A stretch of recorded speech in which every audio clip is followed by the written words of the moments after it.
3 simple tips to save your iPhone battery life. So for that you have to watch this video till the end and dive into the process.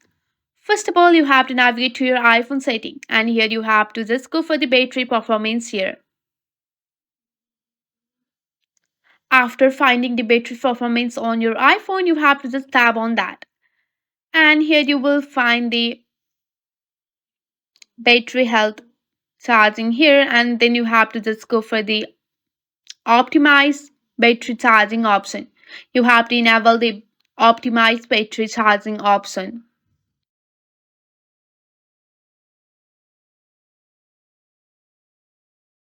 After that, you have to go back and you have to enable your low power you have to enable your no low power mode here. So you can see that. After that, you have to scroll down and go for the accessibility.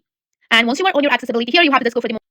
After that, you have to go back and you have to enable your low power you have to enable your no low power mode here. So you can see that. After that, you have to scroll down and go for the accessibility. And once you are on your accessibility here, you have to just go for the motion. You have to tap on the motion and go for the reduce motion here. After enabling the reduce motion, your battery percentage or battery life will be saved. So that's it for today. If you like this video, please hit that like button and subscribe for more. I will see you in the next one. Thank you.